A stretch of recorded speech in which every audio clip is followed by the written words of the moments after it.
Hello, everybody. Hello to all the players. Welcome to Leveling Daggerheart characters in the Woo! Vescar campaign. We earned it. You guys definitely earned it. I did not, but okay. I'll take it. No, I don't agree. I don't agree with you on that. Each of you earned this in some way. It tested you guys. It was a wild episode. Episode is now live. Well, not live. It's now uploaded on YouTube if people want to watch. This is episode 10, the trial. And post that episode, they have achieved the next level. So, we're gonna walk through leveling up today. So, who wants to start? I can. Yeah, so I starting looking at the level up options.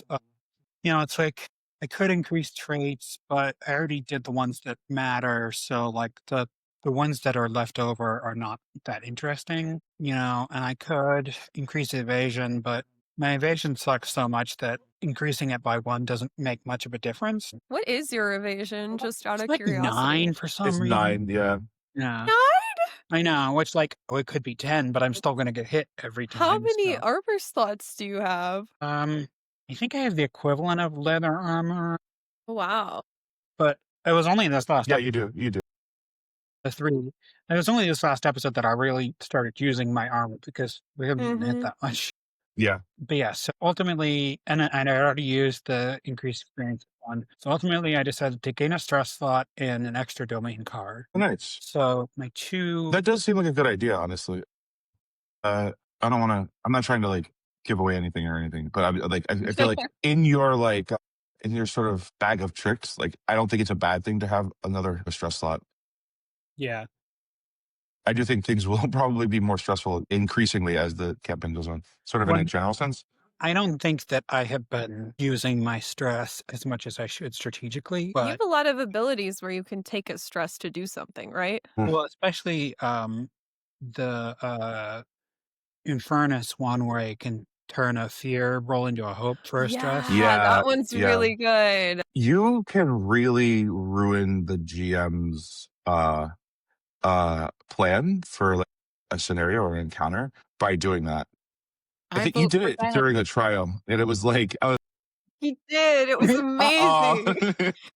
Parker's like, nope. But so the 2 domain cards I chose are the first one, hilariously, is Voice of Reason, Oh. which it's very funny for Sam. But you speak with unmatched power and authority. You have advantage on action rolls to de-escalate violent situations or convince someone to follow your lead. I feel like de-escalating violent situations is our bread and butter. So additionally, and this is something I didn't initially read how good this was, you're emboldened in situations of distress. When all your stress slots are marked, you gain +1 bonus to your proficiency. So essentially, if my stress is maxed out, I do 3d10 with my weapon instead of 2d10. That's amazing. But of course, I'm vulnerable because I've marked all my stress. Right. Yeah. But that's really good.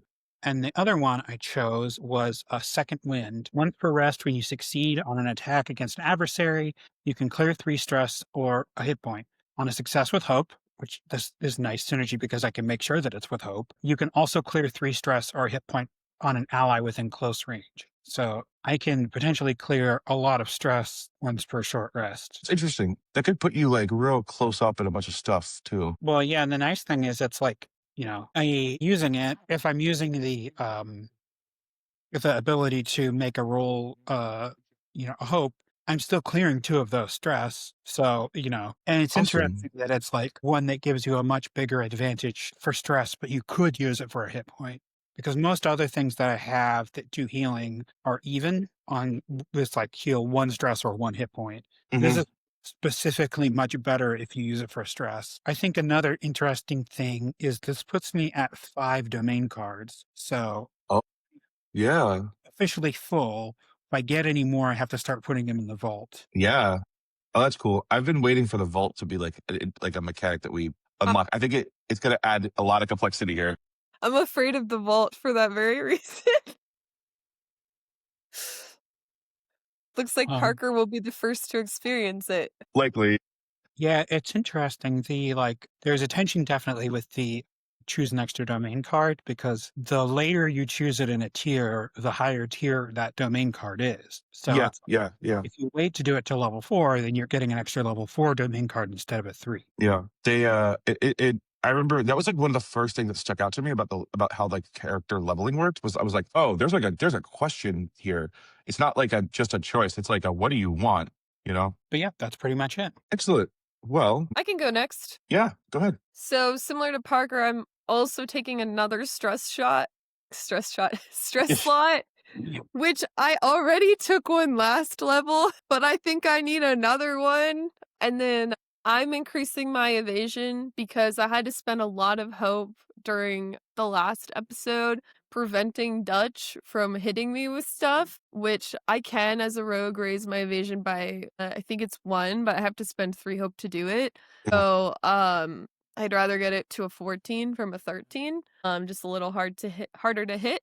So those aren't super interesting. And then for my domain card, there weren't that many options that really stuck out to me this level. So I'm gonna go with invisibility. You know, we haven't even said what level we're going Oh from yeah, to. level 2 to 3. So this is the level 3 Grace card, which Dutch had at least the first time we encountered him. It lets me mark a stress and choose either me or an ally to make invisible. Yeah, he had. Yeah, yeah.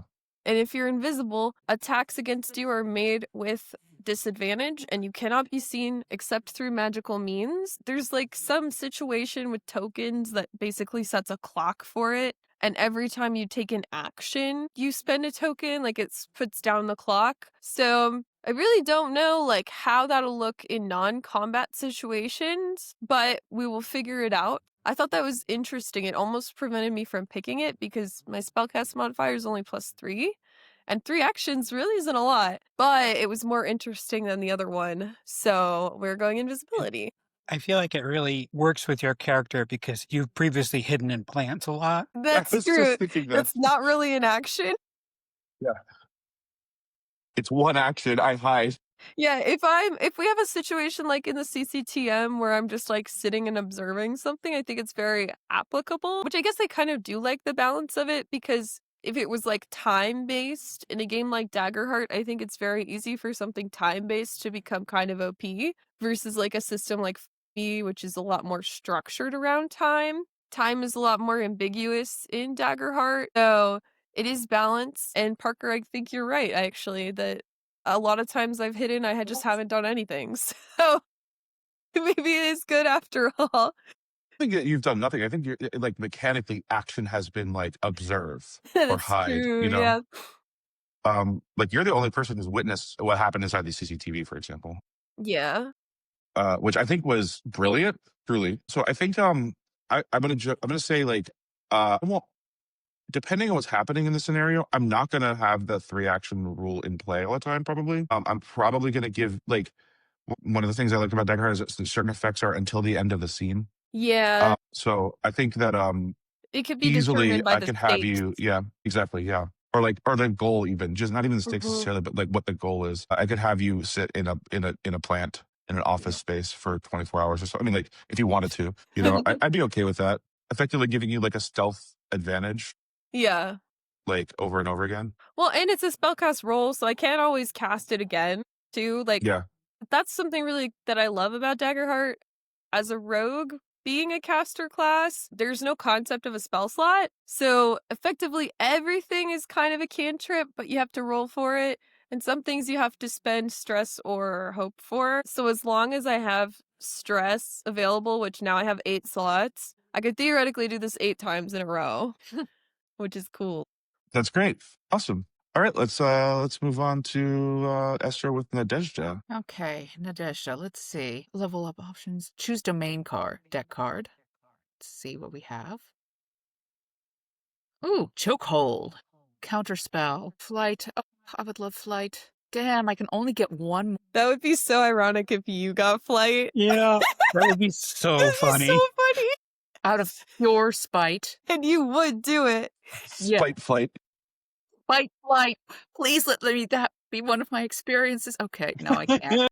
I won't be mad if you take flight, but if you like something better, take something else. Take what feels the most best for you. Temporarily light. It's got to be counterspell.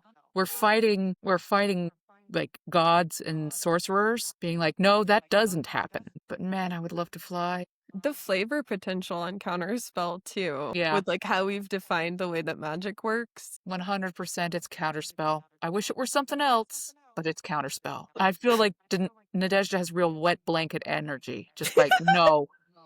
Instead of Absolutely something not. magical happening, something magical does not happen. It's the one Roll power off she's of always that. wanted.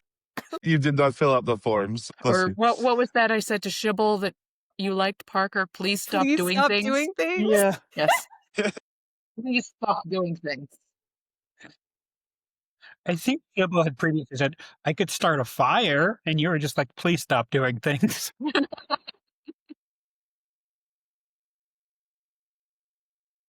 Oh God, I will say I didn't intend to weigh in on any of these or all of them or whatever, but wait, when you said counterspell, I was like, I saw your face. It was like,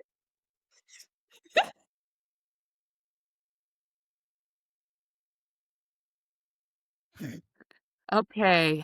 Increase traits, gain HP, gain stress, choose increase evasion. It's got to be increase traits. There we go. Traits. All right. And I'm going to go ahead with what I'm good with, instinct and presence. that tracks. That makes sense, I think. we need more instinct. Oh my God. Nadezhda's leaning into her strengths. All right. I I looked could be ahead so to much tougher. the level So, 4 abilities. There are some that are so funny for Sam. like what? Well, there's one of them called Goad Them On, where you basically taunt the person into attacking you. That's amazing. That is Sam all over. And That really? there's also one called Divination, where you basically get to ask, reach out to forces beyond and ask a yes or no question about an event, person, place, or situation in the near future. You can use the fork like a Ouija board. Exactly. A charcuterie board. All right. That's that. Yeah. I fully I'm a charismatic wet blanket. When I tell you to stop, I really, really mean it. You can't avoid it. It's like humidity in summer on the East Coast. Parker, now I get 2d6 for my dual staff. So Okay, weird. Weird that yours is delayed. Oh, that is really strange. I mean, wonder I why. have -1 to strength. I am 100% bureaucrat and sorcerer, 0% athlete and warrior. It's also So- very funny to me that my -1 stat when I created this character I put into presence, and that has turned out to be the thing that I want the most. It's your epic struggle. It's like It's your arc. you know? yeah, Exactly. it's your journey. Someday you'll have maybe a +1. Once I get to the next tier and can move it up again. All right. Well, that is leveling our Daggerheart characters. We'll see what Shibble what Carissa does with Shibble. Yeah. But we will have to wait until we are together in person for that. And that, I guess, would be that. Unless anybody else wants to say anything. No? That's it. Cool. All right, guys. Well, we are going to be live this Friday, as usual, at the usual time, 6:30 Central, 7:30 Eastern. And I look forward to seeing everybody there. Have a lovely rest of your day. Bye-bye. Bye.